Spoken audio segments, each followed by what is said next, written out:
नमस्कार मित्रांनो, मी प्रवीण राऊत. मित्रांनो, आज आपला इथे इन्फ्रास्ट्रक्चर अँड इन्व्हेस्टिंग मध्ये आपला हा तिसरा भाग आहे. मित्रांनो, यामध्ये आपण आतापर्यंत काय काय डिस्कस केलेलं आहे. यामध्ये आपण आतापर्यंत डिस्कस केलं असेल की इन्फ्रास्ट्रक्चर म्हणजे काय, इन्फ्रास्ट्रक्चरचं महत्व काय आहे, गुंतवणूक आणि रोजगार याच्यामध्ये काय संबंध आहे, हे आपण सविस्तर समजून घेतलं. गुंतवणुकीचे दोन प्रकार असतात. एक आहे देशांतर्गत होणारी गुंतवणूक आणि एक आहे बाहेरून होणारी गुंतवणूक, ज्यालाच आपण इथे एफडीआय असं म्हणतो.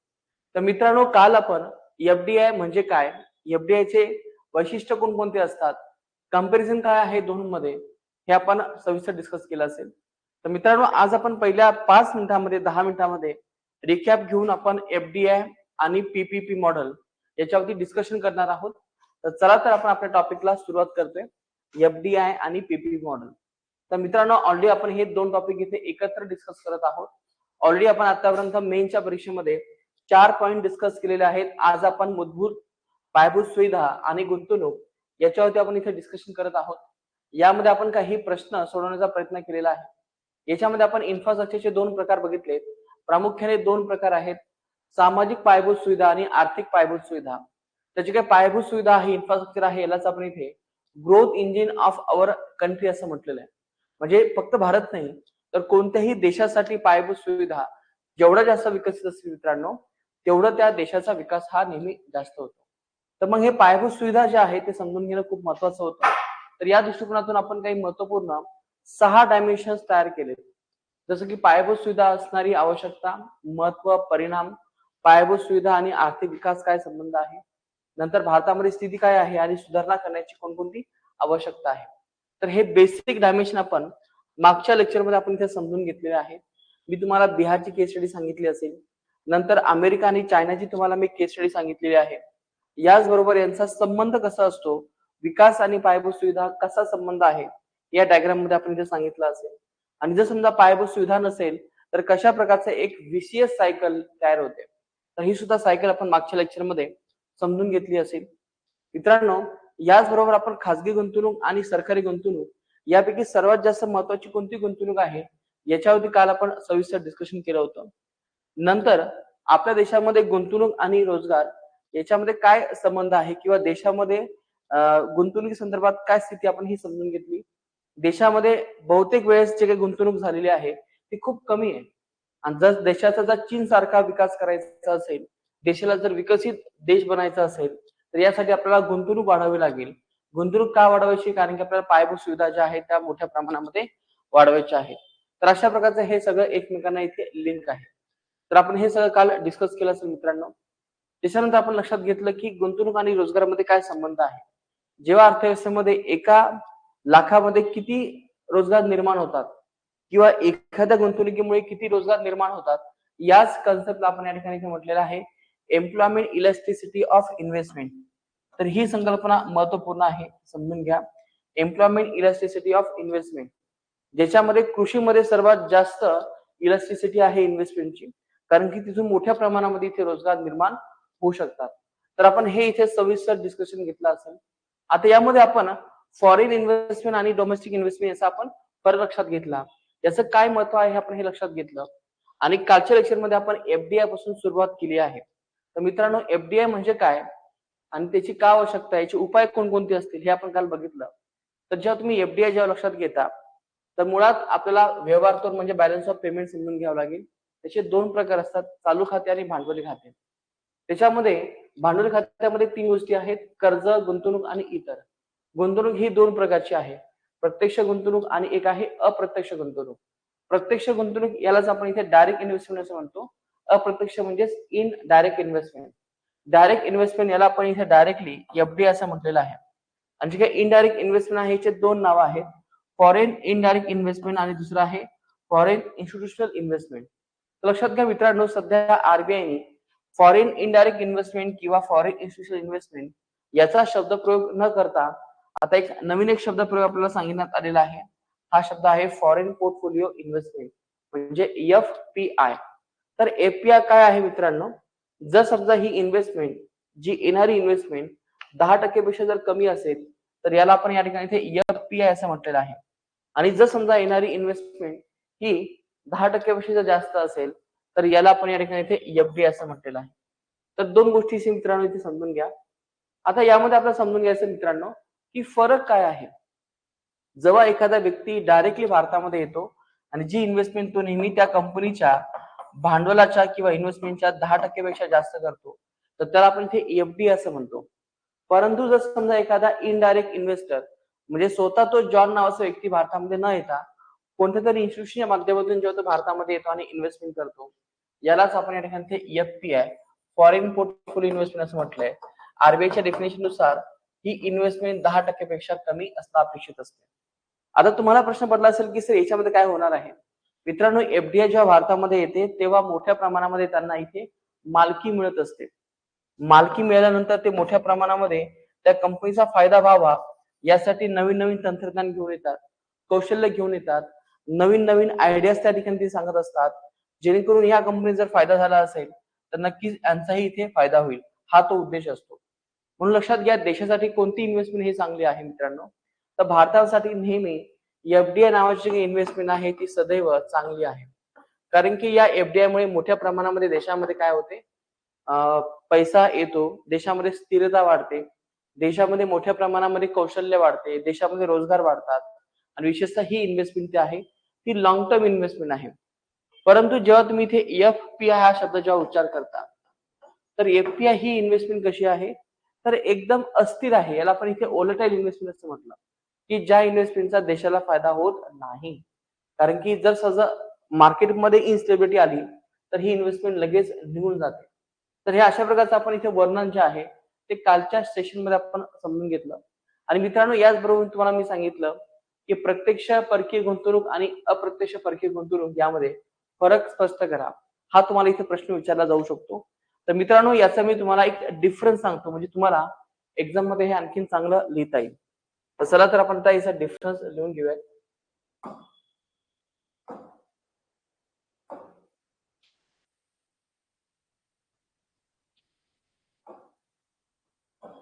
हा आपण डिफरन्स लक्षात घेतोय.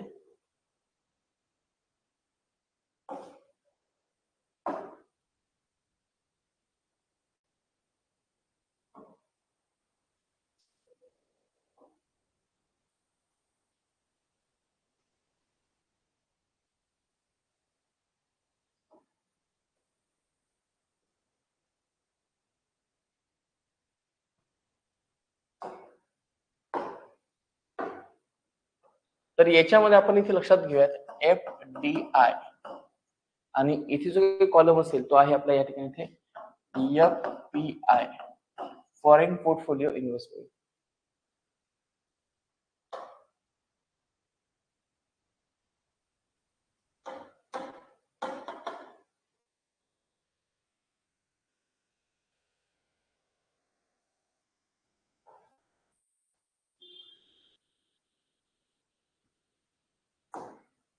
तर लक्षात घ्या, एफडी आणि एफपीआय मध्ये काय काय फरक आहे असं तुम्हाला डायरेक्टली डिफरन्स हा विचारला जाऊ शकतो.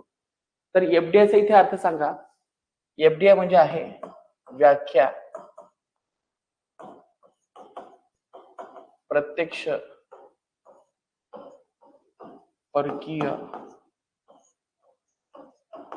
गुंतवणूक. आरबीआय नुसार 10% पेक्षा जास्त असणाऱ्या गुंतवणुकीला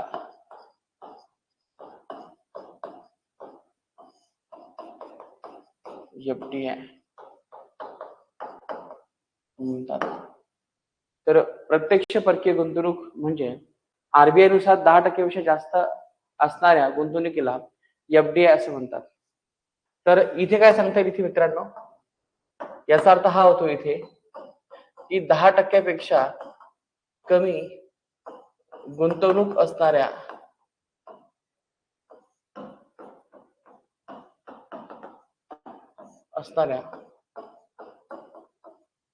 गुंतवणुकीला एफपीआय म्हणतात.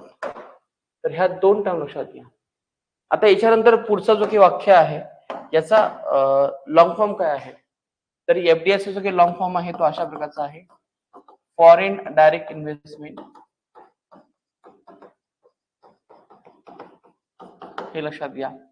याच्यामध्ये सर्वात महत्वाचं म्हणजे जी मालकी आहे याच्यामध्ये मालकीचं हस्तांतरण होते.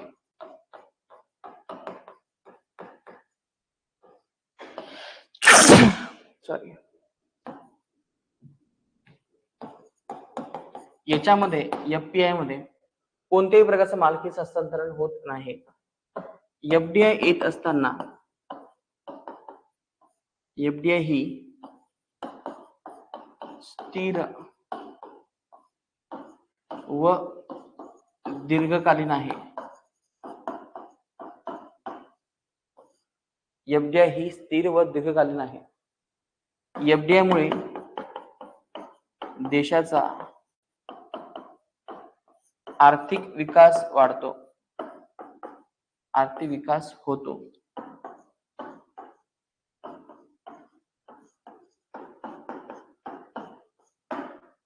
एफडीआय मुळे देशाचा आर्थिक विकास होतो, हे महत्वाचं आहे. त्याच्यानंतर इथे सर्वात महत्वाचं आहे, एफडीआय मुळे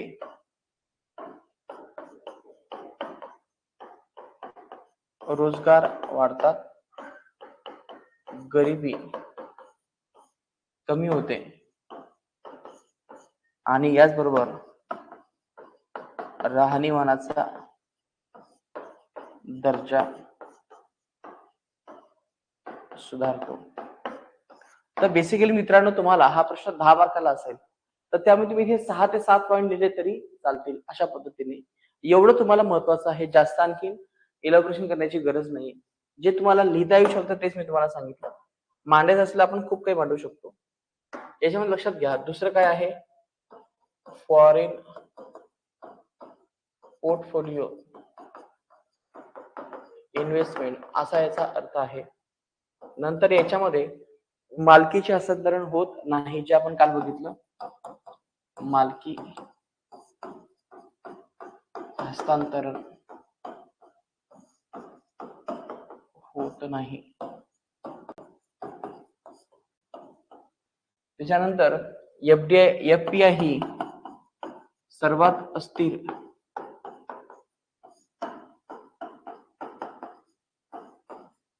व अल्पकालीन गुंतवणूक आहे.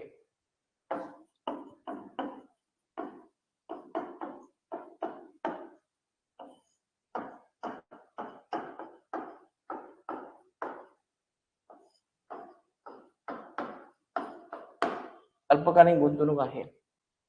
एफपीआय मुळे विकास होत नाही, म्हणजे एफपीआय मुळे जीडीपीच्या विकासाला प्रोत्साहन मिळत नाही.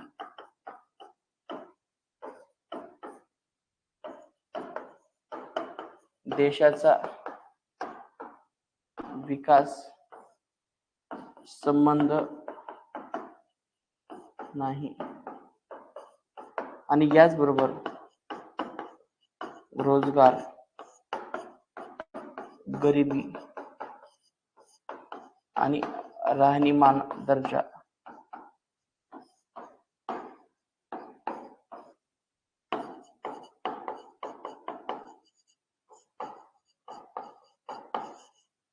संबंध नाही. तर मित्रांनो, अशा प्रकारचं या प्रश्नाचं उत्तर तुम्हाला इथे देता येऊ शकते. दोन्ही प्रश्न महत्वाचे आहेत, म्हणजे ह्या प्रश्नाचं उत्तर तुमचं हे झालेलं आहे. आता याच्यामध्ये थोडस तुम्हाला इंट्रोडक्शन मांडायचं आहे. इंट्रोडक्शन मध्ये हे मांडा की कोणत्याही देशासाठी एफडीआय खूप महत्वाची आहे, कारण की त्यामुळे त्या देशाचं इन्फ्रास्ट्रक्चर, पायाभूत सुविधा मोठ्या प्रमाणात वाढतात आणि त्यामुळे त्या देशाचा विकास घडतो. तर इथे आपल्याला सांगता येईल की परकीय गुंतवणुकीचे 2 प्रकार आहेत. हे 2 प्रकार प्रत्यक्ष आणि अप्रत्यक्ष, त्याचा डिफरन्स सुरू केला. नंतर खाली लिहा कन्क्लुजन मध्ये की कोणत्याही देशासाठी आर्थिक विकासासाठी पायाभूत सुविधा विकसित होत असताना एफडीआय खूप महत्वपूर्ण भूमिका पार पाडतो. भारतामध्ये 1991 नंतर एफडीआयचा फ्लो वाढलेला आहे, परंतु तो अधिक लिबरलाइज होण्यासाठी, अधिक वाढवण्यासाठी भारत सरकारने प्रयत्न करणं गरजेचे आहे. त्यासाठी धोरणात्मक सुधारणा करणं गरजेचं आहे. भारताला 2047 पर्यंत विकसित होण्यासाठी भारताला गुंतवणूक वाढवण्याची आवश्यकता आहे आणि ही गुंतवणूक आपल्याला एफडीआयच्या माध्यमातून पूर्ण करता येऊ शकते. तर अशा प्रकारचा तुम्हाला हा प्रश्न इथे लिहिता येऊ शकतो. तर हा प्रश्न नक्की लिहा. नक्की तुम्हाला याचा इथे फायदा होईल. आता तुम्हाला प्रश्न पडला असेल, की सर आम्हाला हे सगळं आम्हाला समजलं, की एफडीआय म्हणजे काय? एफडीआयचं महत्व काय आहे? आता आपल्याला शेवटचा पॉइंट लक्षात घ्यायचा याच्यामध्ये, की एफडीआयची आव्हानं काय आहेत? तर त्याच्या आधी 2 मिनिटात हे लिहून घ्या तुमच्या वहीमध्ये. पुढचा पॉइंट आपण बघणार आहोत, की एफडीआयचे चॅलेंजेस काय आहेत भारतामध्ये.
चला, तर आता आपण पुढचा पॉइंट लक्षात घेणार आहोत.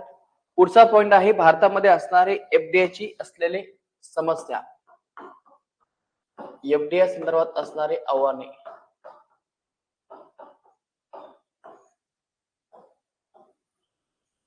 आणि विशेषतः जो की संदर्भ आपण याच्यामध्ये जोडत आहोत, तो स्पेशल संदर्भ हा भारता संदर्भात आहे.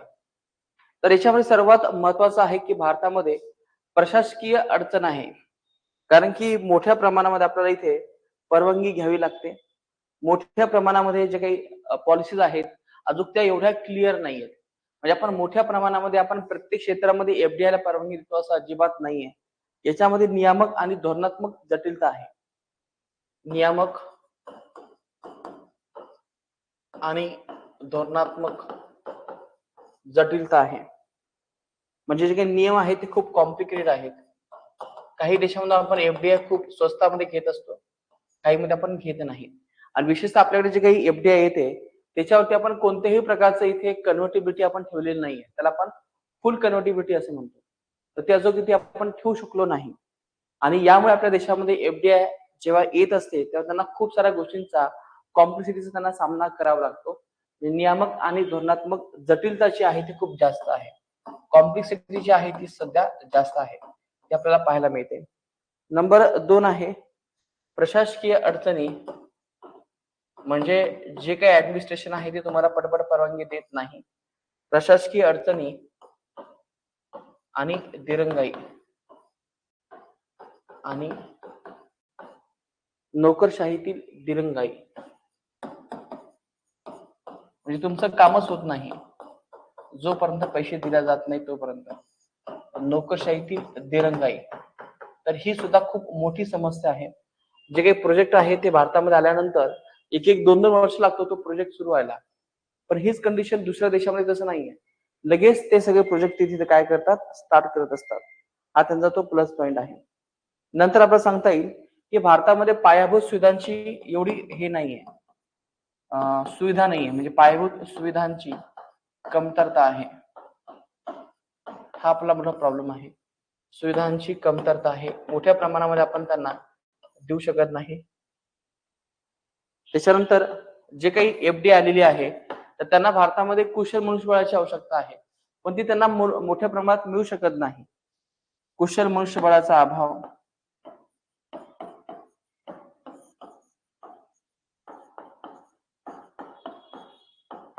कुशल मनुष्यबळाचा आपल्याकडे मोठ्या प्रमाणामध्ये अभाव आहे.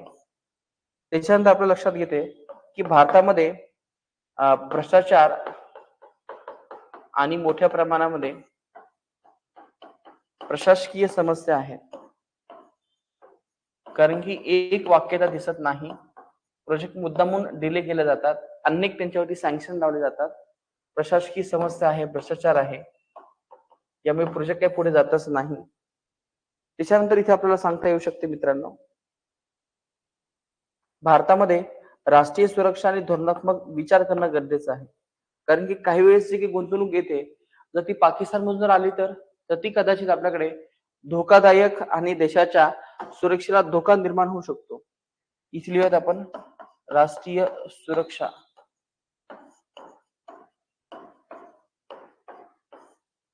आणि धोरणात्मक समस्या, धोरणात्मक अडचण आपल्याकडे फायनल पॉलिसी नाहीये. कशा पद्धतीला निपटारा करायचा आहे. नंतर आहे आपल्याकडे पर्यावरणीय समस्या,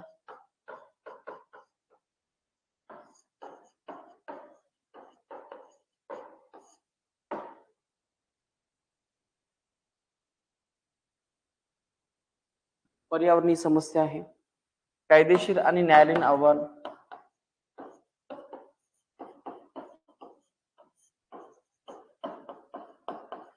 आणि न्यायालयीन आव्हान,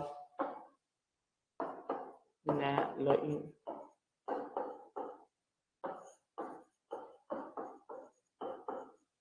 आव्हाने आपल्याकडे खूप जास्त आहेत.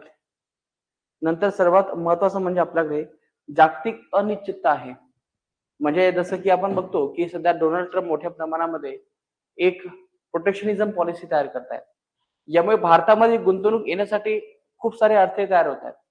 म्हणजे इथे आपण म्हणतो जागतिक अनिश्चितता. युद्ध सध्या चालू आहे. जागतिक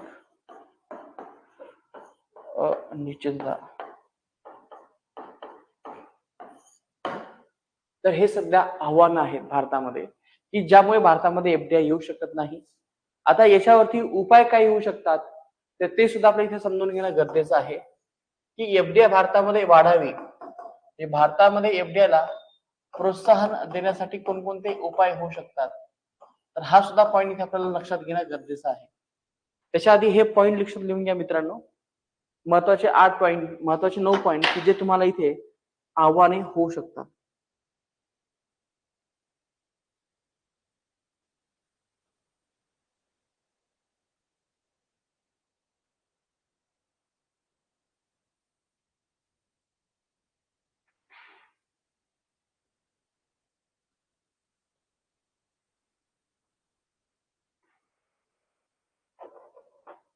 कोणकोणत्या उपाययोजना होऊ शकतात? भारत सरकारने अनेक उपाययोजना आतापर्यंत केलेल्या आहेत. उदारीकरण करणे,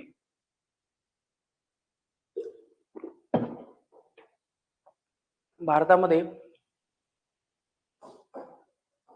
उदारीकरणाला प्रोत्साहन देणे,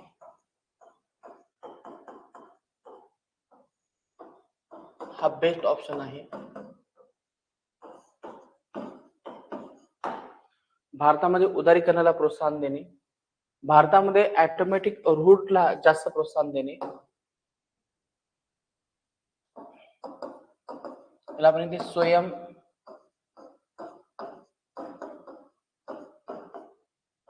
संचलित जो काही मार्ग आहे एफडीआयचा,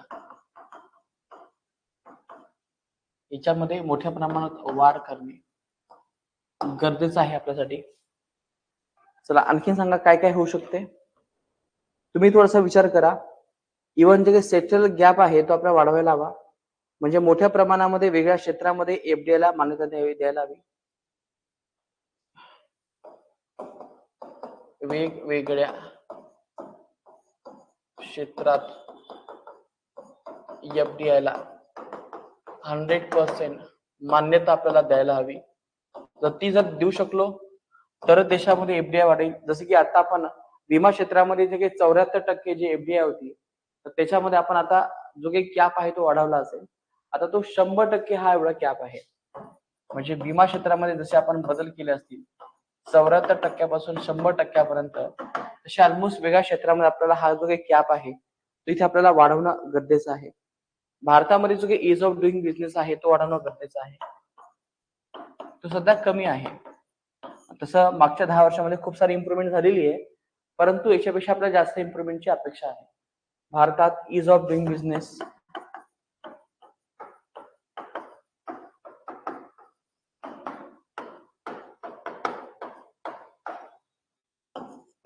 सुधारणा करणे. जेवढ्या आपल्या याच्यामध्ये सुधारणा होतील तेवढं आपल्या देशामध्ये फेवरेबल वातावरण तयार होईल आणि मोठ्या प्रमाणामध्ये गुंतवणूक करता येईल. मोठ्या प्रमाणामध्ये उत्पादन क्षेत्राला प्रोत्साहन देणे, कारण की बहुतांश एफडीआय ही उत्पादन क्षेत्रामध्ये येणार आहे, सेवा सेक्टरमध्ये येणार आहे. उत्पादन क्षेत्राला मेक इन इंडिया सारखे जे काही प्रोग्राम आहे ते सक्सेस करणे, उत्पादन क्षेत्राला प्रोत्साहन देणे आणि सर्वात महत्वाचं आपल्या देशामध्ये जे काही कमतरता आहे, पायाभूत सुविधेची कमतरता, तर ही आपल्याला वाढवणे, म्हणजे मोठ्या प्रमाणात पायाभूत सुविधा वाढवणे, मोठ्या प्रमाणात पायाभूत सुविधा वाढविणे. तर हे महत्वाचे आपल्या काय होऊ शकतात, उपाय होऊ शकतात. आणखी कोणतं होऊ शकते, भांडवली बाजाराचे बळकटीकरण, म्हणजे स्ट्रेंथनिंग द कॅपिटल मार्केट, म्हणजे जेवढं आपलं शेअर मार्केट हे स्ट्रॉंग होईल, जेवढं याच्यामध्ये आपल्याला कर्ज जास्तीत जास्त देता येईल, तेवढा मोठ्या प्रमाणामध्ये लोकांचा इथे विकास होणार आहे. तर याला मी थोडंसं छोटं करतो. नाही जमतंय.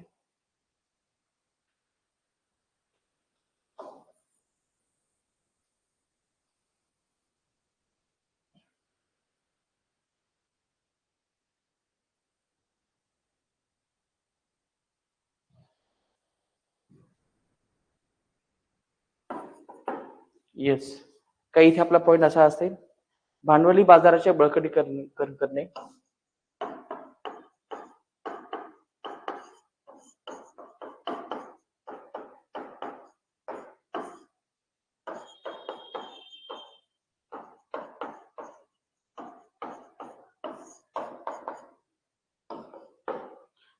येस, जे काही आपल्याकडे ट्रिब्युनल्स आहेत, या ट्रिब्युनलला जास्तीत जास्त प्रोत्साहन देणे, म्हणजे विवाद निवारण यंत्रणा सुधारणे. विवाद होतच असतात बिझनेस म्हटल्यानंतर, परंतु ते फास्ट व्हावे, जलद व्हावे, हा प्रयत्न होणं गरजेचं आहे. निवारण यंत्रणा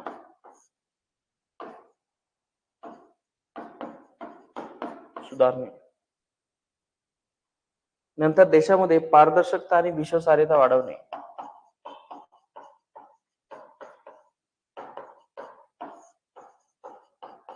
कारण की जेवढा भ्रष्टाचार कमी असेल, जेवढा लोकांचा विश्वास जास्त असेल, तेवढ्या देशातील, वेगळ्या देशातील जे काही गुंतवणूक आहे ते भारतामध्ये मोठ्या प्रमाणामध्ये येते. म्हणून पारदर्शकता आणि विश्वासार्हता वाढवणे गरजेचं आहे. विश्वासार्हता वाढवणे गरजेचं आहे. तर मित्रांनो, हे झाले याचे असणारे आव्हाने, यासाठी असणारे प्रोत्साहने. तर अशा प्रकारचे भारताचे मोठ्या प्रमाणामध्ये सुद्धा प्रयत्न चालू आहेत की भारतामध्ये मोठ्या प्रमाणामध्ये एफडीआय वाढावा. तो का वाढावा याचं हे सविस्तर डिस्कशन आपण आधीच्या सेशन मध्ये केलं आहे. कारण की यामुळे रोजगार वाढते, तंत्रज्ञान वाढते, मोठ्या प्रमाणामध्ये गरिबी कमी होते, लोकांना प्रोत्साहन मिळते, देशामध्ये मागणी वाढते, देशामध्ये निर्यात वाढते, आयातीचा पर्याय उपलब्ध होतो. आपल्याला हे समजून घ्यायचं पुढचा पॉइंट की एफडीआय का महत्वाचे आहे. तर हा प्रश्नाचं उत्तर आपण देऊयात. देशाच्या मध्ये जीडीपी वृद्धी दर वाढतो, नंतर देशामध्ये आर्थिक विकासाला प्रोत्साहन मिळते.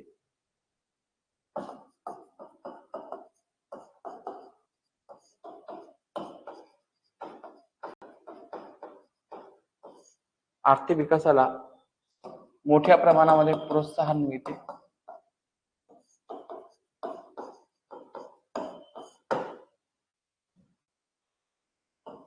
त्याच्यानंतर नंबर 3 मध्ये सांगता येईल रोजगार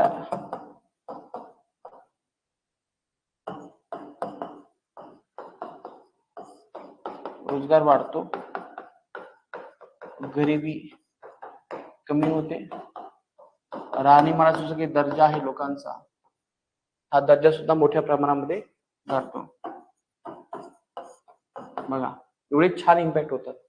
थोडक्यात काही इथे आपण म्हणूयात की मोठ्या प्रमाणामध्ये आर्थिक आणि सामाजिक विकासाला प्रोत्साहन मिळते.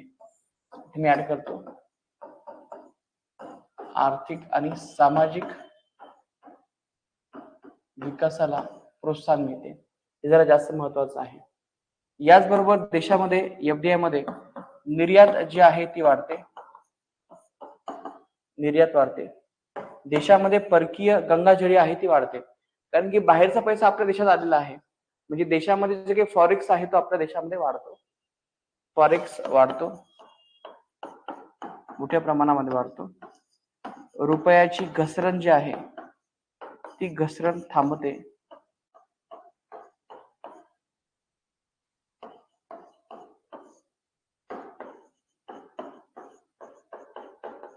रुपयाची घसरण थांबते. थोडक्यात आपण इथे म्हणतो रुपया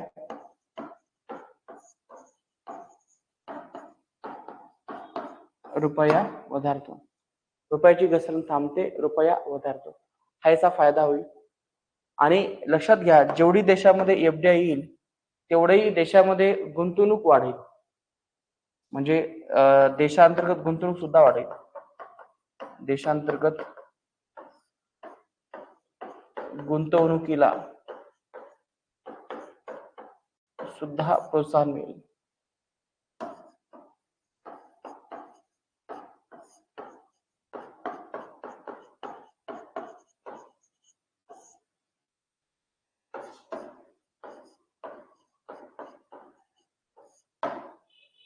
तर हे महत्वाचे आपले 7 पॉइंट्स आहेत. जीडीपी वृद्धी दर वाढेल, आर्थिक आणि सामाजिक विकास होईल, रोजगार वाढेल, गरिबी कमी होईल आणि राहणीमान दर्जा वाढेल, निर्यात वाढेल, फॉरेक्स वाढेल, रुपयाची घसरण थांबेल, रुपया आहे तो आणखी जास्त वधारल्यामुळे देशाचं जे काही आपण म्हणतो ना काय म्हणतो आपण इम्पोर्ट एक्सपेंडिचर जो आहे म्हणजे आयात खर्च जो आहे तो आपला कमी होईल. यामुळे आयात खर्च काय होईल, कमी होईल, आयात खर्च कमी होईल. आणि याचबरोबर जो काही कॅड आहे करंट अकाउंट डेफिसिट ती सुद्धा आपली कमी होईल. तर हा याचा एक फायदा आहे मित्रांनो. तर अशा प्रकारे एफडीआय देशामध्ये का वाढवणं गरजेचं आहे, तर देशामध्ये आपल्याला कॅड कमी करायचं असेल, फॉरेक्स वाढवायची असेल, निर्यात वाढवायची असेल, आयात पर्यायीकरण करायचं असेल, तर यासाठी आपल्याला इथे एफडीआय वाढवणं गरजेचे आहे. आयात पर्यायीकरण वाढवण्यासाठी इथे आपल्याला एफडीआय गरजेची आहे. तर मित्रांनो अशा प्रकारचे आपण वेगळ्या अँगलनी एफडीआय हा टॉपिक इथे समजून घेतलाय. याचे असणारे महत्व, प्रोत्साहन काय द्यायचे, कोणते उपाय होऊ शकतात. आता याला आपण इथे प्रोत्साहन म्हणूयात किंवा उपाय म्हणूयात, दोघांचे अर्थ जो आहे तो इथे समान आहे, सारखा आहे. आपण इथे समजून घेतलंय. एफडीआय मध्ये असण्याची जी तुलना आहे ती समजून घेतली. आता आपलं हे पूर्णतः हा पॉइंट इथे समाप्त झालाय. आता आपण पुढचा पॉइंट लक्षात घेणार आहोत मित्रांनो, जो आपल्या देशामध्ये सर्वात मोठा गॅप आहे, फंडिंगचा गॅप आहे. म्हणजे आज आपल्या देशामध्ये जर पायाभूत सुविधा जर वाढवायच्या असतील, पायाभूत सुविधा आपल्याला जर मोठ्या प्रमाणात जर वाढवायच्या असतील तर कशाची आवश्यकता आहे आपल्याला, तर मोठ्या प्रमाणामध्ये इथे आपल्याला गुंतवणूक करण्याची आवश्यकता आहे. तर गुंतवणूक वाढवली तर नक्कीच काय होईल, इथे पायाभूत सुविधा सुद्धा वाढतील. परंतु आज आपल्या देशामध्ये जी काही गुंतवणूक आहे ती गुंतवणूक कोण करेल, एकतर सरकार करेल किंवा एखादा खाजगी व्यक्ती करेल. परंतु लक्षात घ्या आपल्या देशामध्ये प्रॉब्लेम काय, जे तुम्हाला मी स्टार्टिंगला सांगितला की भारतामध्ये खाजगी गुंतवणूक खूप कमी आहे आणि सरकारी गुंतवणूक खूप जास्त आहे. परंतु मला सांगा मित्रांनो, सरकारला प्रत्येक वेळेस मोठमोठे प्रोजेक्ट तयार करणं शक्य आहे का? ऑब्व्हियसली नाही.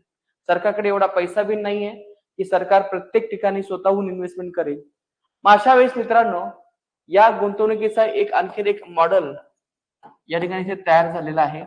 म्हणजे जी काही निधीची कमतरता आहे, निधीची कमतरता भरून काढण्यासाठी आणि पायाभूत सुविधेला प्रोत्साहन देण्यासाठी एक मॉडेल इथे विकसित करण्यात आलं मित्रांनो. याच मॉडेलचं नाव आहे पीपीपी मॉडेल. आता पीपीपी मॉडेल काय आहे तुम्हाला माहिती असेल, जे तुम्हाला मी पहिल्यांदा लेक्चर मध्ये सांगितलं होतं. पीपीपी म्हणजे काय, तर जर समजा आपल्याला एखादा विकास करायचा आहे, सेवा द्यायची असेल तर आपल्याला काय करायचंय, खाजगी क्षेत्र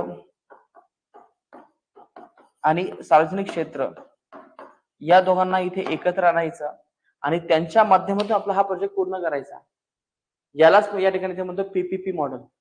आता लक्षात घ्या, सार्वजनिक क्षेत्राकडे पैसा नाहीये, मग आता हे सगळं फंडिंग कोण करेल? खाजगी व्यक्ती. सार्वजनिक क्षेत्राकडे मोठ्या प्रमाणामध्ये म्हणतो आपण जागा आहे, प्रोजेक्टला ते मान्यता दिली, परंतु तो प्रोजेक्ट बांधण्याची जबाबदारी कोणाची असेल? खाजगी व्यक्तीकडे. म्हणजे जेणेकरून जे काही म्हणतो ना आपण क्लिअरन्स असेल किंवा मोठ्या प्रमाणामध्ये जे काही लिगल बाबी असतील, हे सगळ्या बाबी कोण बघेल? सार्वजनिक क्षेत्र बघेल. मग त्याच्या तुलनेमध्ये खाजगी क्षेत्राला काय करायचंय? त्याचा एक दुसरा रोल निभवायचा आहे. तर अशा प्रकारे एकमेकांचा रोल या ठिकाणी इथे पूर्ण केला जातो आणि या ठिकाणी इथे मोठ्या प्रमाणामध्ये देशामध्ये पायाभूत सुविधा विकसित केल्या जातात. या सगळ्यांचा उद्देश एकच आहे की देशामध्ये जो काही गॅप पडलेला आहे तो गॅप भरून काढण्यासाठी आपल्याला हे मॉडेल इथे विकसित करणं गरजेचं आहे. आणि मित्रांनो, याच मॉडेलचं नाव आहे इथे पीपीपी. तर तुम्हाला इथे पीपीपी हा शब्द लक्षात आला का सांगा? पर्चेसिंग पॉवर प्रायोरिटी हा शब्द नाहीये, तर याचा अर्थ हा होतो पब्लिक प्रायव्हेट पार्टनरशिप.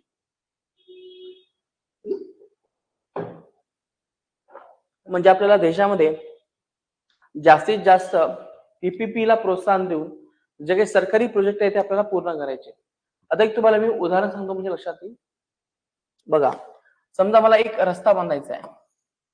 हा रस्ता आहे 10 किलोमीटरचा आणि हा रस्ता सरकारलाच बांधावा लागेल कारण की सरकारची जबाबदारी आहे.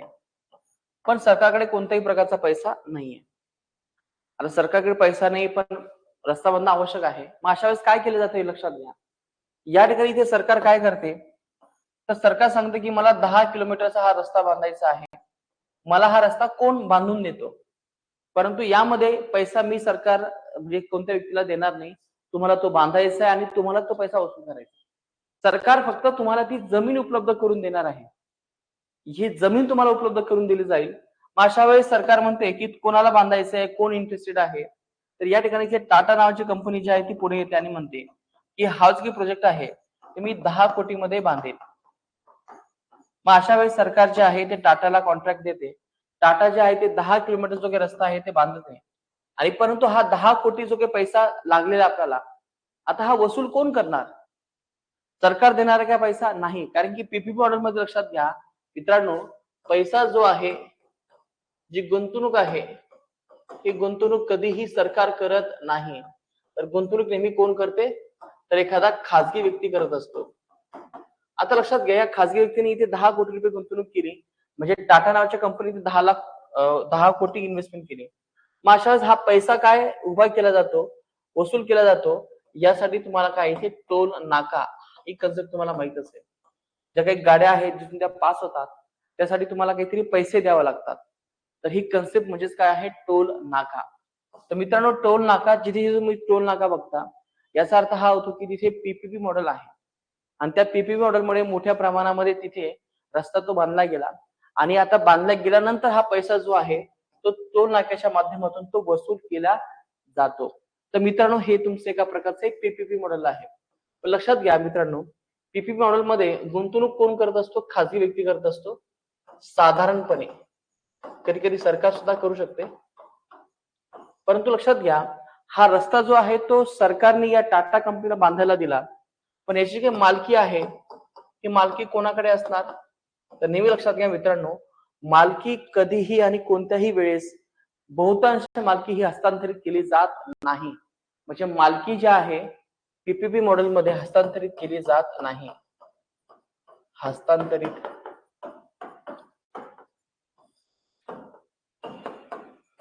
केली जात नाही.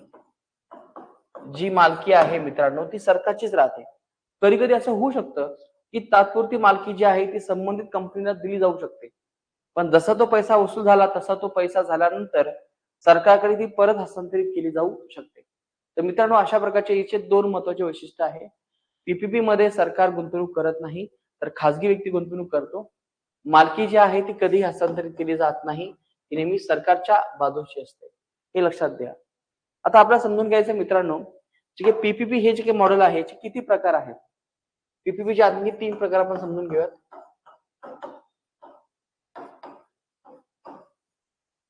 लक्षात घ्या, पहिला जो काही मी प्रकार तुम्हाला सांगितला असेल मित्रांनो, याचं नाव आहे बीयूटी बोट. बोट नावाचा प्रकार. दुसरा जो काही प्रकार आहे मित्रांनो त्याचं नाव आहे ईपीसी. ईपीसी.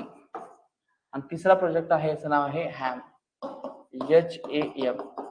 तर पीपीपीचे 3 प्रकार आहेत, बोट, हॅम आणि ईपीसी. आता आपण समजून घेऊयात मित्रांनो याचा एक्झॅक्टली अर्थ काय होतो. ईपीसीचा अर्थ हा होतो इंजिनिअरिंग प्रोक्रुटमेंट आणि सी फॉर काय आहे कन्स्ट्रक्शन. ईपीसी म्हणजे इंजिनिअरिंग प्रोक्रुटमेंट कन्स्ट्रक्शन, ईपीसी. तिसरा प्रकार आहे इथे हॅम. हॅमचा अर्थ काय होतो लक्षात घ्या. हॅमचा अर्थ हा होतो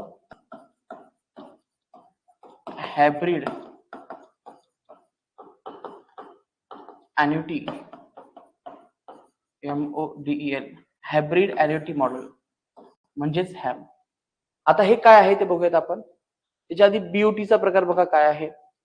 इथे बीओटीचा अर्थ हा होतो build, operate and transfer. Build, operate and transfer असे 3 प्रकार आहेत. पीपीपी मध्ये प्रामुख्याने 3 प्रकार पडतात, बीओटी, बोट, हॅम आणि ईपीसी. तर मित्रांनो यामध्ये आपण सर्वप्रथम जो काही प्रकार बघितलेला आहे बोट. तर बोटचा अर्थ हाच होतो जे आपण इथे बघितलं ना हे सगळं प्रकार, हे सगळ्या प्रकारामध्ये इथे बोट हाच प्रकार आहे. बघा टाटा कंपनीने काय केलं, बांधलेलं आहे. नंतर काय केलं, याला इथे ऑपरेट केलं म्हणजे मेंटेनन्स असेल, त्या प्रोजेक्टची वसुली असेल, ही कोणी केली असेल, टाटा नावाच्या कंपनीने केली. आणि नंतर टी म्हणजे ट्रान्सफर. नंतर जेव्हा ही वसुली पूर्ण होईल तर तेव्हा ही मालकी टाटा कंपनी सरकारला ही मालकी हस्तांतरित करते. याला आपण या ठिकाणी इथे बोट असं म्हटलेलं आहे. तर बोटचा अर्थ लक्षात आला, बीओटी बोट. आता बीओटी म्हणजे बिल्ड, ऑपरेट अँड ट्रान्सफर. तर मित्रांनो आता आपण याच्या पुढे जे काही सविस्तर डिस्कशन करणार आहोत ते आपण याच मॉडेलवरती डिस्कशन करणार आहोत की हे बोट मॉडेल काय आहे. नंतर आपण ह्या मॉडेलवरती इथे येणारच आहोत. चला सुरुवात करतोय आपण. पीपीपी यामध्ये आपला बीओटी हा मॉडेल आहे. आता लक्षात घ्या मित्रांनो, आता बीओटी मध्ये असा प्रॉब्लेम होतो की त्या कंपनीनं ते सगळं बांधलंय, परंतु त्या कंपनीला फक्त बांधायचा एक्सपिरियन्स आहे, वसूल करण्याचा एक्सपिरियन्स नाहीये. मग अशा वेळेस याच्यामध्ये जे काही म्हणतो ना आपण लूपहोल्स आहेत ते दूर करण्यासाठी वेगळ्या प्रकारचे इथे मॉडेल विकसित झालेले आहेत. तर यामध्ये पहिला जे काही मॉडेल आहे मित्रांनो याचं नाव आहे बीओटी, बिल्ड, ऑपरेट आणि ट्रान्सफर. तिसरा जो ऑप्शन आहे मित्रांनो तो अशा प्रकारचा आहे BOO, सांगतो मी तुम्हाला. नंतर आहे इथे BTL, नंतर आहे BLT हा ऑप्शन आहे. आणि नंतर हे आपलं आहे सगळं.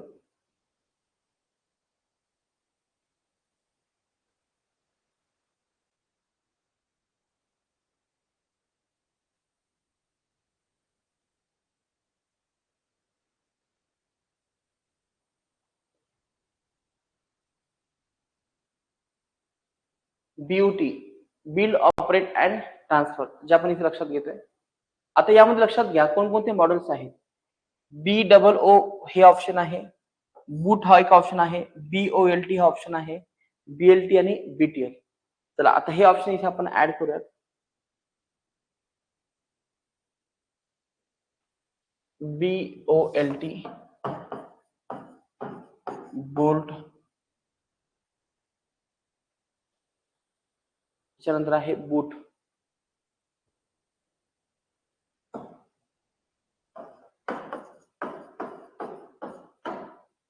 आता हे जवळपास बीओटीचे हे वर्जन्स आहेत.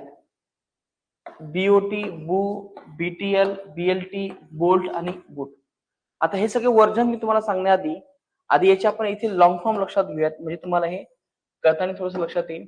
बघा पहिला बी चा अर्थ हा होतो इथे बिल्ड, दुसऱ्याचा ओ चा अर्थ हा होतो इथे ऑपरेट, टी चा अर्थ हा होतो इथे ट्रान्सफर, एलचा अर्थ हा होतो इथे लीज, लीज. त्याच्यानंतर ओचा वापर हा होतो इथे ओनरशिप. तर ओनरशिप. तर अशा प्रकारचे हे सगळे अर्थ आहेत.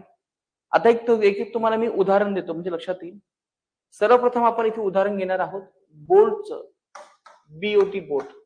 म्हणजे टाटा कंपनीने काय केलेलं आहे, हा रोड जो आहे 10 किलोमीटरचा रोड हा यांनी बांधला. त्याच्यानंतर यांनी काय केला, हा ऑपरेट केला आणि त्याच्यानंतर हा ट्रान्सफर केला. आता लक्षात घ्या, हा ट्रान्सफर कोणाला केला असेल तर हा ट्रान्सफर सरकारला केला. तर हे झालं तुमचं पहिलं मॉडेल बीओटी बोट. कळालं, सोपं आहे. टाटाने बांधला, ऑपरेट केला म्हणजे इथे वसुली केली, वसुली केली आणि नंतर वसुली पूर्ण झाल्यानंतर हा प्रोजेक्ट जो आहे तो परत सरकारला काय करा, हस्तांतर केला. हे झालं तुमचं पहिलं एक्झाम्पल बीओटी बोर्डचं. आता एक दुसरा ऑप्शन लक्षात घ्या मित्रांनो. दुसऱ्या ऑप्शन मध्ये मी थोडस याला वेगळ्या अँगल मध्ये सांगण्याचा प्रयत्न करतो. समजा हा पुढचं मॉडेल आहे बो. आता याच्यामध्ये काय केलं असेल टाटानी, म्हणजे बांधला, बांधला टाटाने काय केला, तो ऑपरेट केला आणि त्याच्यानंतर जी मालकी आहे ती मालकी यांनी स्वतःकडेच घेतलेली आहे. ओनरशिप, ओनरशिप कोणाकडे आहे, आता ही टाटा या कंपनीकडे आहे. पण लक्षात घ्या, भारतामध्ये हे जे काही बू नावाचं मॉडेल आहे ते भारतात अस्तित्वात नाही. हे मॉडेल कुठे आहे, फक्त चीन या देशामध्ये आहे. त्यामुळे इथे बूचा जास्त विचार करायचा नाही. बू म्हणजे काय, त्या कंपनीला आपण कॉन्ट्रॅक्ट दिला, त्या कंपनीला बांधलं, त्या कंपनीने ऑपरेट केलं आणि नंतर ते स्वतःला ट्रान्सफर केलं. तर हे जे काही प्रोजेक्ट आहे हा भारतामध्ये सध्या नाही. आता आपण हा प्रोजेक्ट तुम्हाला लक्षात आला असेल. आता इथे आपल्याला दुसरा प्रोजेक्ट आपण लक्षात घेतोय. या प्रोजेक्टचं नाव आहे या ठिकाणी इथे BOLT. आता हे बघूयात काय आहे याचा अर्थ. BOLT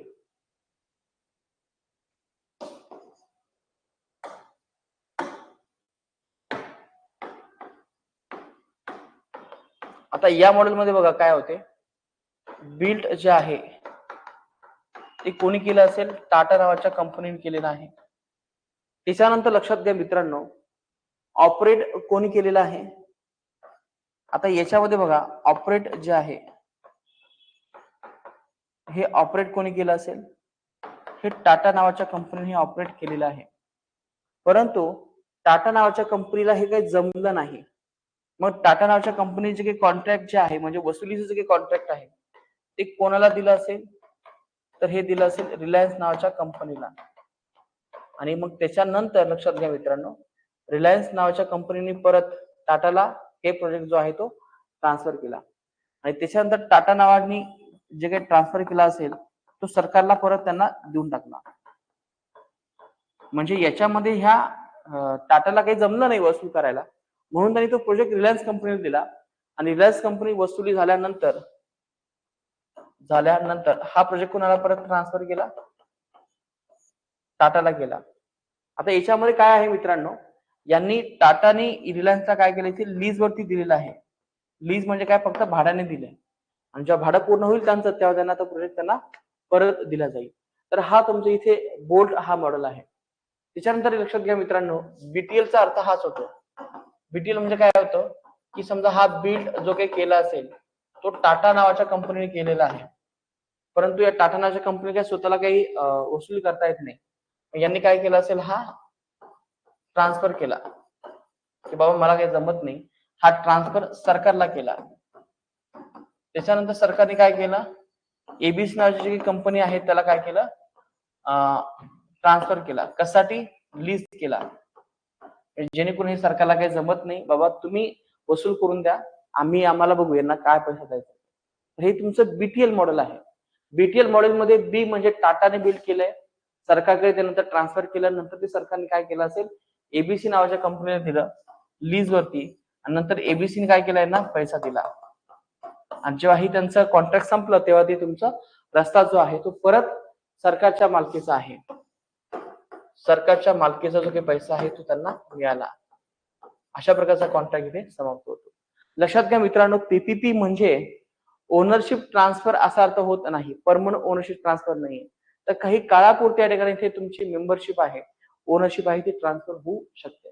तर मित्रांनो, अशा प्रकारचे इथे आपण अर्थ बघितले. बीटीएल नंतर बीएलटी आहे. बीएलटी म्हणजे काय, सुद्धा सेम बिल्ड केलं जातं. टाटा ही कंपनी सरकारला न देता एखाद्या अमुक अमुक कंपनी ट्रान्सफर करते, नंतर तिथून ती कंपनी परत सरकारला दिली जाते. तर मित्रांनो, अशा प्रकारचे काही मॉडेल आहेत ते आपल्या भारतामध्ये आहेत, परंतु यामध्ये बू हा जो काही ऑप्शन आहे तो सध्या भारतामध्ये नाही, लक्षात ठेवा. तर तुम्हाला परीक्षेमध्ये सगळं लिहिण्याची आवश्यकता नाही. परीक्षेमध्ये फक्त एवढं लिहा की बोट जे काही मॉडेल आहे याचे प्रामुख्याने हे सगळे प्रकार आहेत. यापैकी पहिला जो ऑप्शन आहे याच्यामध्ये त्या व्यक्तीला स्वतःला वसुली करता येत नव्हती, म्हणून आपण काय केलं, वसुलीसाठी आपण दुसरं मॉडेल लक्षात घेतलं. वसुली त्यांना करता येत नव्हती, दुसऱ्या कंपनीला देण्यासाठी आपण बीएलटी आणला. परत मग नंतर याच्यामध्ये आणखी एका व्यक्तीला सहभागी केलं. हे वेगळ्या प्रकारचे ऑप्शन्स आहेत, म्हणजे जेणेकरून तुम्हाला कम्फर्टेबली या गोष्टी करता याव्या यासाठी सगळे मॉडेल विकसित करण्यात आले. पण मित्रांनो, लक्षात घ्या, हे जे काही बोट मॉडेल आहे ते सक्सेस नाही आहे, कारण की जी काही ओनरशिप आहे ती सरकारची आहे, पण जी काही रिस्क आहे ती कोण उचलणार आहे, प्रायव्हेट व्यक्ती उचलणार आहे. बरेच वेळा त्याचा तिथे लॉस होतो. म्हणून लक्षात घ्या मित्रांनो, याच्यामध्ये एक नवीन कन्सेप्ट आलेली आहे, त्याचं नाव आहे ईपीसी. आता ईपीसीचा अर्थ काय होतो हे तुम्हाला मी ऑलरेडी सांगितलेलंच आहे. ईपीसीचा अर्थ हा होतो इथे, जे आपण इथे आतापर्यंत डिस्कस केलंय. ईपीसीचा अर्थ हा होतो इंजिनिअरिंग प्रोक्युरमेंट कन्स्ट्रक्शन. तर इंजिनिअरिंग प्रोक्युरमेंट कन्स्ट्रक्शन याचा अर्थ होतो बघा, इंजिनिअरिंग म्हणजे काय, याचा अर्थ की डिझाईन करणे, जो काही प्रोजेक्ट आहे तो डिझाईन करणे. त्याच्यानंतर प्रोक्युरमेंट म्हणजे काय, त्या डिझाईनसाठी लागणारं किंवा त्या प्रोजेक्टसाठी लागणारं जे काही मटेरियल आहे त्याचं काय करणे, सप्लाय करणे, मटेरियलचा पुरवठा करणे, यांचं सर्वात महत्वाचं काम आहे. आणि नंतर हे सगळं झाल्यानंतर यांचं बांधकाम करणे. आता लक्षात घ्या मित्रांनो, या मॉडेलमध्ये पैसे कोण देते, पैसा गुंतवणूक कोण करते, तर या मॉडेलमध्ये जे काही पैसा गुंतवणूक आहे ते सरकार करते. मुळात आपण पीपी मॉडेल आणलं का आणलं, कारण एकच आहे की सरकारकडे पैसा नाहीये. मग आता आपण काय केलं, थोडक्यात त्याला कॉन्ट्रॅक्ट दिला, बाबा तू सगळं काय करत ते कर, मला सांगू नको, मी तुला फक्त पैसा देईल. जसं की तुम्हाला जेव्हा एखादं घर बांधायचं असते ना, तुम्ही समोरच्या व्यक्तीला कॉन्ट्रॅक्ट देता म्हणजे पैसे देता. हे ईपीसी मॉडेल हे अशाच प्रकारचं आहे. डिझाईन तूच करायचं, बांधायचं तूच मटेरियल तयार करायचं, मी फक्त तुला पैसा देईल. परंतु हे ईपीसी जे काही मॉडेल आहे ते एवढं सक्सेसफुल नाहीये. मग अशा वेळेस काय केलं मित्रांनो, हायब्रिडी अॅन्युटी मॉडेलमध्ये बोट आणि ईपीसी ह्या दोघांना एकत्र केलं आणि नवीन मॉडेल आपण या ठिकाणी इथे विकसित केलं, याचं नाव आहे या ठिकाणी इथे हॅम. आता हॅमचा अर्थ काय होतो हे लक्षात घ्या. हॅम म्हणजे काय, असं काही वेगळं नाहीये मित्रांनो. हॅमचं जे काही कन्व्हर्जन आहे ईपीसी आणि बोट याच्यामुळे आपण हे मॉडेल इथे तयार केलेलं आहे. आता हॅमचं तुम्हाला मी उदाहरण सांगून लक्षात येईल. बघा, हॅम हा ना काय प्रकार आहे. समजा आपल्याला इथे एक ब्रिज बांधायचा आहे, हा ब्रिज बांधायचा आहे, यासाठी आपल्याला जवळपास 100 कोटी रुपये लागणार आहेत. आता याच्यामध्ये बघा, आतापर्यंत जे काही पैसा कोण देत होतं, खाजगी व्यक्ती देत होता.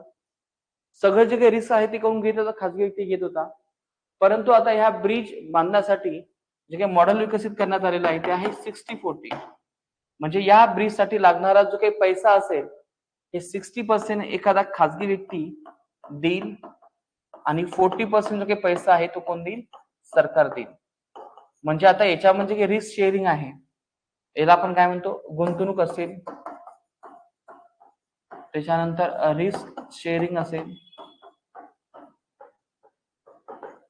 हे सगळं याच्यामध्ये इक्वली डिवाइड होणार आहे. म्हणजे 60-40% या लेवलने डिझाईन होणार आहे. म्हणजे हे याचा मॅटर आहे. बाकी संपूर्ण जी काही गुंतवणूक आहे ती कोण करणार आहे, 60-40 या रेशोने होणार आहे. आणि म्हणून मित्रांनो, हे जे काही हॅम मॉडेल आहे ते सध्या सक्सेसफुल आहे. बहुतांश ठिकाणी सुद्धा हे हॅम मॉडेल चालू आहे. तर बघा, याचा एक्झॅक्टली अर्थ काय होतो, हॅम मॉडेल म्हणजे काय. हायब्रिडी अॅन्युटी मॉडेल हे मॉडेल सध्या भारतात सर्वात जास्त यशस्वी मानले जाते. यात प्रकल्पाचा खर्च सरकार 40% आणि खाजगी कंपनी जवळपास 60% वाटा घेते. सरकार आपला 40% हिस्सा बांधकाम जसे जसे पुढे जाईल तसं टप्प्याने देत असतो, जो काही वाटा असेल तो. सरकार आणि खाजगी भागीदार यांच्यात जोखीम आणि खर्चाची विभागणी होते. सरकार काही भाग वित्त पुरवठा करते आणि खाजगी कंपनी काय काय करते, बांधकाम आणि देखभाल करते. म्हणजे सरकारला फक्त 40% पैसा द्यायचा आहे आणि जी काही संबंधित कंपनी असेल, खाजगी कंपनी, त्याला बांधकाम करायचंय, देखरेख करायचं आणि 60% पैसा उभारायचा आहे. भारतातील रस्ते प्रकल्प ह्या मॉडेलचा वापर अनेक राष्ट्रीय महामार्ग प्रकल्पांमध्ये केला गेला आहे, ज्यामुळे खाजगी गुंतवणूक आणि सरकारी यांच्यामध्ये समतोल साधला गेलेला आहे. म्हणजे भारतामध्ये सर्वात बेस्ट मॉडेल कोणतं आहे, तर ते आहे हॅम, ज्याच्यामुळे हा समतोल मार्ग या ठिकाणी स्वीकारला गेलेला आहे. म्हणजे कोणाचाच लॉस नाहीये, दोघांचा इथे फायदा होईल या दृष्टिकोनातून हा प्रकल्प इथे मित्रांनो सुरू केलेला आहे.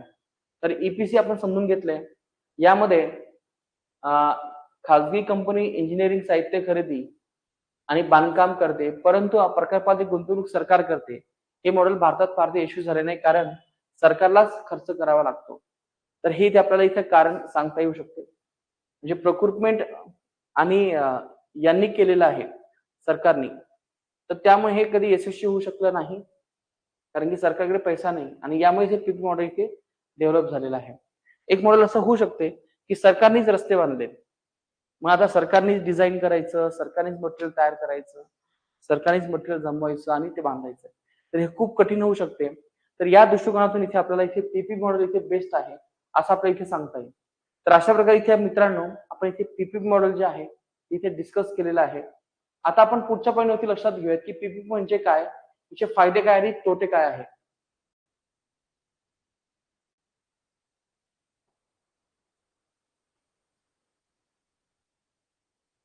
आता पीपीपीचा अर्थ बघा, सार्वजनिक खाजगी भागीदारी म्हणजेच पीपीपी ही सरकार आणि खाजगी क्षेत्र यांच्यातील दीर्घकालीन सहकार्य आहे, ज्यामध्ये सार्वजनिक प्रकल्प किंवा सेवा प्रदान करण्यासाठी दोन्ही पक्ष एकत्र येतात. भारतामध्ये 1991 नंतरच्या दशकामध्ये आपण पीपी मॉडेलला मोठ्या प्रमाणामध्ये प्रोत्साहन दिलेलं आहे आणि यामुळे आपल्या भारतामध्ये सध्या शिक्षण, आरोग्य, कौशल्य, ब्रिज, रस्ते, वाहतूक, ऊर्जा अनेक मध्ये आपण सध्या विकास करत आहोत, कारण की सध्या पीपी मॉडेल हे सध्या बेस्ट आहे. याचे वैशिष्ट्य कोणकोणते आहेत? पीपीपी म्हणजे खाजगीकरण नाही किंवा पीपीपी म्हणजे डिनॅशनलायझेशन सुद्धा नाही.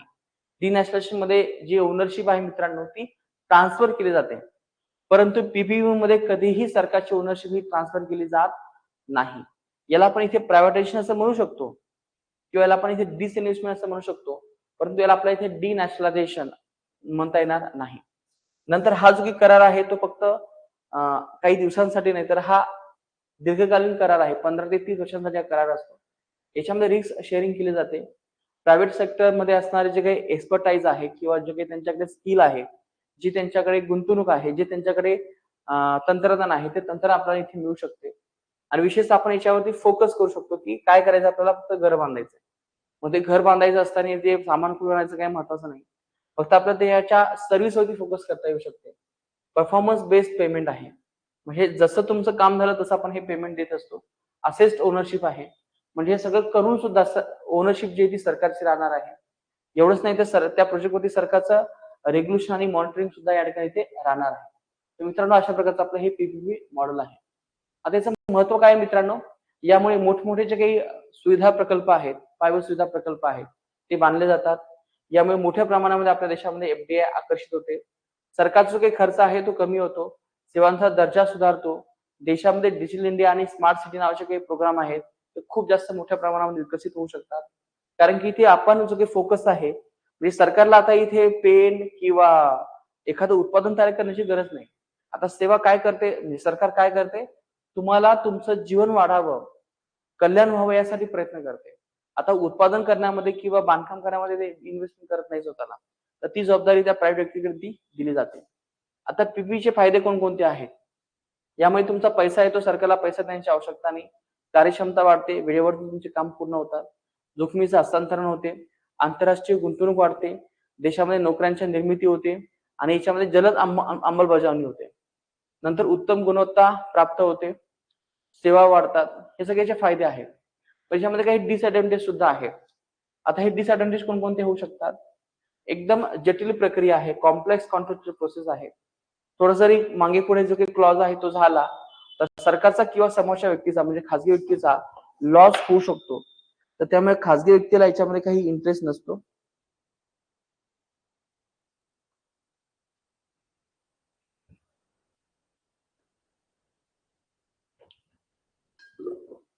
याच्यामध्ये असे अनेक गॅप आपल्या इथे दिसून आले आतापर्यंत.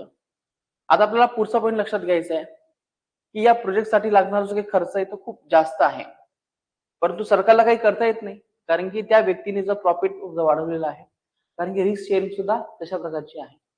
याच्यामध्ये लॅक ऑफ ट्रान्सपरन्सी आहे, म्हणजे सरकारने पैसा दिला पण तो खरंच पैसा किती लागला हे सरकारला विचारण्याचा अधिकार नाहीये. इन्क्रीज इन युजर फीस, खाजगी कंपन्या आपला खर्च नफा वसूल करण्यासाठी सेवा शुल्क जास्त आकारू शकतात. आपण टोलवरती गेलो, जास्त टोल लावला किंवा वेळेपेक्षा जास्त त्यांनी टोल वसूल केला असे होते, तर हे सगळं काय मित्रांनो, हे लॉस आहे. Challenges in regulation and monitoring, कारण की प्रत्येक ठिकाणी हे मॉनिटर करणं शक्य नाहीये. बूस्ट टू इकॉनॉमिक ग्रोथ, देता येऊ शकते, हे चांगला पॉईंट आहे. तर हे सगळेचे फायदे आहेत, हे तोटे आहेत. आपण बघितलं आव्हाने कोणकोणती आहेत, देखभालीचं आव्हान आहे, निराकरण आहे. आता या संदर्भात सरकारने उपाययोजना कोणत्या केल्या असतील, तर उपाययोजना ह्याच आहेत की देशामध्ये राष्ट्रीय पीपीई धोरण आपण विकसित केले, अशी शिफारस आपल्याला इथे केळकर समितीने दिलेली आहे. नंतर आपण वायबिलिटी गॅप फंडिंग हा प्रकल्प सुरू केला, म्हणजे जेणेकरून जो काही एक्स्ट्रा खर्च आहे तो सरकारने द्यायचा, जेणेकरून हे प्रकल्प इथे पूर्ण होतील. नंतर मॉडेल कनेक्शन अग्रीमेंट, याच्यामध्ये सेवा प्रधान लक्ष दिलेलं आहे.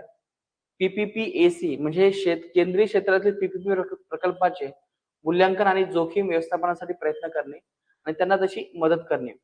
एवढंच नाही तर नॅशनल इन्फ्रास्ट्रक्चर पाईपलाईन 2019 ते 2025 पर्यंत जवळपास आपण 100 लाख कोटी रुपयांची गुंतवणूक करण्याचे आपण उद्दिष्ट ठेवलंय. सध्या आता हे प्रोजेक्टचं जे काही उद्दिष्ट आपण ते वाढवलेलं आहे. ही अमाऊंट जवळपास 111 लाख कोटी एवढी आहे. म्हणजे आता आपल्या देशामध्ये पीपीपी मॉडेलनेच विकास होऊ शकतो. पीएम गतिशक्ती योजना, या माध्यमातून मोठ्या प्रमाणामध्ये आपण जे काही तुम्हाला परवानग्या लागतात, परमिशन लागतात, ते आता सध्या एकाच ठिकाणी मिळेल यासाठी मोदी सरकारने 2021 मध्ये पीएम गतिशक्ती नावाची योजना सुरू केली आणि या योजनेच्या माध्यमातून जवळपास आपण 111 लाख कोटी रुपयांची आपण इथे गुंतवणूक करणार आहोत. नंतर याच्याबरोबर आपण काही महत्वपूर्ण काही प्रोजेक्ट सुद्धा लॉन्च केले असतील. भारतमाला आहे, सागरमाला आहे, सेतू भारतम आहे, त्याच्यानंतर प्रधानमंत्री ग्राम सडक योजना आहे. असे अनेक महत्वाचे प्रोजेक्ट आपण इथे राबवत आलेलो आहोत. म्हणजे देशामध्ये इन्फ्रास्ट्रक्चर कसं वाढेल याचा आपण नेहमीच इथे प्रयत्न केलेला आहे. तर मित्रांनो, अशा प्रकारे आपण इथे महत्वपूर्ण जे काही पीपीपी हा जो काही पॉईंट आहे तो आपण इथे समाप्त केलेला आहे. आणि यामध्ये आपण सध्या जे काही तुम्हाला मी प्रश्न दिला असेल मागे, तर हा प्रश्न तुम्हाला आता इथे नक्कीच सोडवता येईल. येस, हा प्रश्न तुम्हाला सोडवता येईल. याचे वैशिष्ट्य, फायदे आणि तोटे यांची चर्चा करा. भारताला पीपीपी मॉडेल का आवश्यक आहे या संदर्भात आव्हाने आणि उपायांची चर्चा करा. तर हे आपण आज इथे सविस्तर डिस्कस केलेले मित्रांनो. मित्रांनो, आज आपला या ठिकाणी इथे मुख्य परीक्षेचा जो काही सिलेबस आहे तो इथे पूर्ण झालेला आहे. भारतीय अर्थव्यवस्था, अर्थसंकल्प, उदारीकरण, गुंतवणूक आणि पायाभूत सुविधा. तर अशा प्रकारे आपण इथे हा जो पॉइंट आहे, मेनचा पॉइंट अर्थव्यवस्था, तो आपण इथे फिनिश केलेला आहे. एवढंच नाही मित्रांनो, आपलं जे काही पूर्व परीक्षेचं काही सिलेबस आहे तो सुद्धा आपण या ठिकाणी इथे पूर्ण केलेला आहे. तर आतापर्यंत आपण आपल्या क्लासमध्ये काय काय शिकवलं हे तुम्हाला मी थोडस लिस्ट आउट करतो. पहिला पॉइंट आहे इथे गरिबी,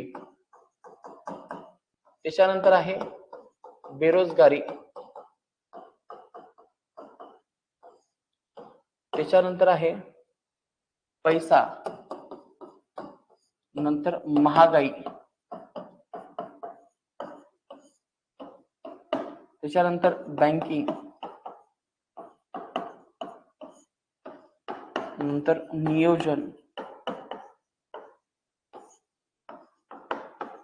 आर्थिक सुधारणा,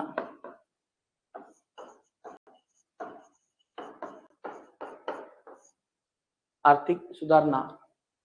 8 नंबरला आहे सार्वजनिक वित्त, सार्वजनिक वित्त, गरिबी, बेरोजगारी, पैसा, महागाई, बँकिंग, नियोजन, आर्थिक सुधारणा, आंतरराष्ट्रीय अर्थव्यवस्था, आंतरराष्ट्रीय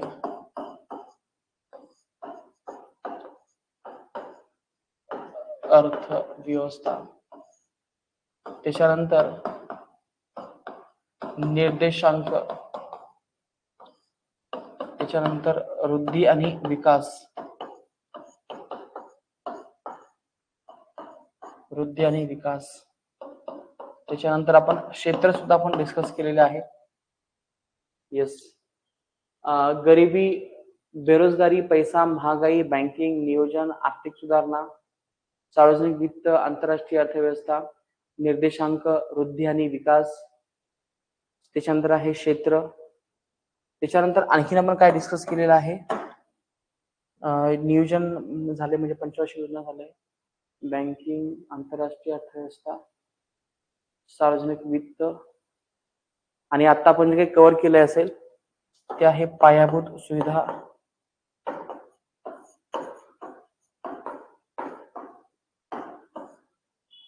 पायाभूत सुविधा काय राहिलं असेल आणखी सांगा मला.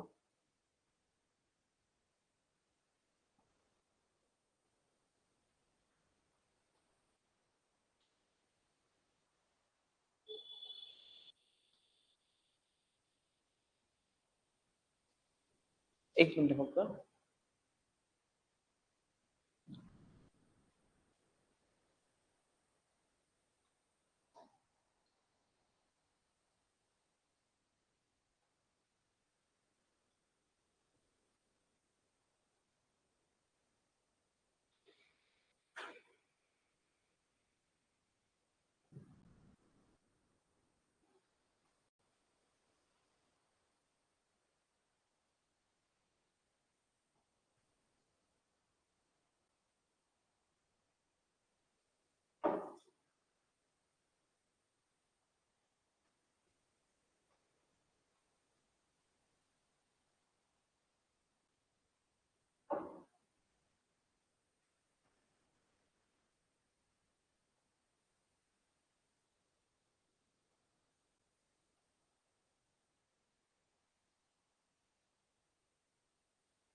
ती लिस्ट आहे ती मी बघत होतो.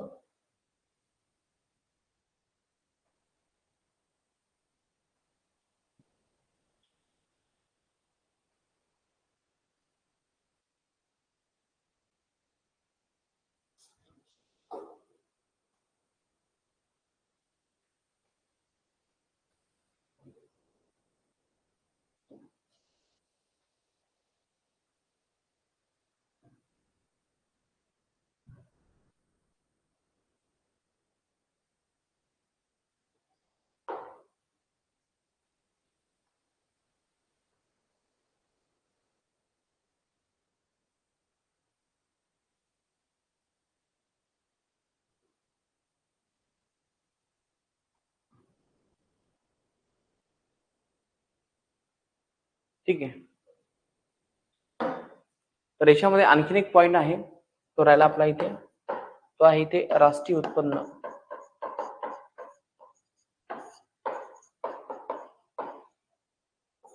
तर मित्रांनो, पूर्व परीक्षेसाठी जे काही महत्वाचे पॉइंट्स आहेत ते संपूर्ण आपण इथे क्लासमध्ये आतापर्यंत डिस्कस केलेले आहेत. तर जवळपास आपले इथे 60 तास प्लस आपले होऊन गेलेले आहेत आणि याच्यामध्ये आपण पूर्व आणि मुख्य असे पूर्णतः पॉइंट याच्यामध्ये कव्हर केले. तर जवळपास आपण हे 14 ते 15 पॉइंट्स क्लासमध्ये कव्हर केले आणि बाकीचे काही 6 पॉइंट्स आहेत ते आपण मेनचे कव्हर केलेले आहेत. तर गरिबी, बेरोजगारी, पैसा, महागाई, बँकिंग, नियोजन, आर्थिक सुधारणा, सार्वजनिक वित्त, आंतरराष्ट्रीय अर्थव्यवस्था, निर्देशांक, वृद्धी विकास, क्षेत्र, पायाभूत सुविधा, राष्ट्रीय उत्पन्न. तर हे संपूर्ण पॉइंट आपण या क्लासमध्ये कव्हर केलेले आहेत. एक आणखी एक पॉइंट राहिला, तो आहे इथे लोकसंख्या. लोकसंख्या 16 नंबरचा पॉइंट आहे महत्वपूर्ण असणाऱ्या योजना, आणि नंतर आहे 17 नंबरचा पॉइंट आहे चालू घडामोडी. तर मित्रांनो, जवळपास आपल्या पूर्व परीक्षेला 17 पॉइंट्स आहेत. ऑलरेडी आपण याच्यामध्ये पूर्णतः 15 पॉइंट डिस्कस केलेले आहेत. जे काही चालू घडामोडी असतील किंवा योजना असतील तर हा पार्ट तुम्हाला करंट मधून करायचा असतो.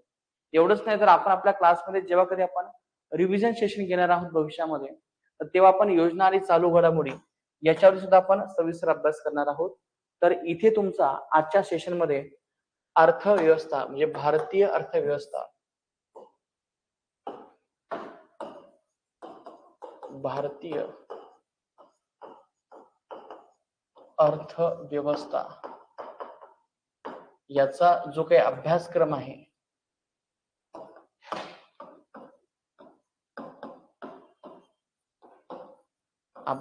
जो आहे पूर्व परीक्षा आणि मुख्य परीक्षा इथे समाप्त झालेला आहे.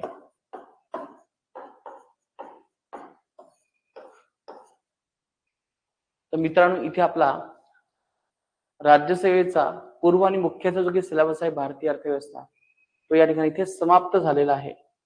याच्या संदर्भात जे काही नोट्स असतील, क्वेश्चन्स असतील, हे तुम्हाला लवकरच शेअर करण्यात येईल.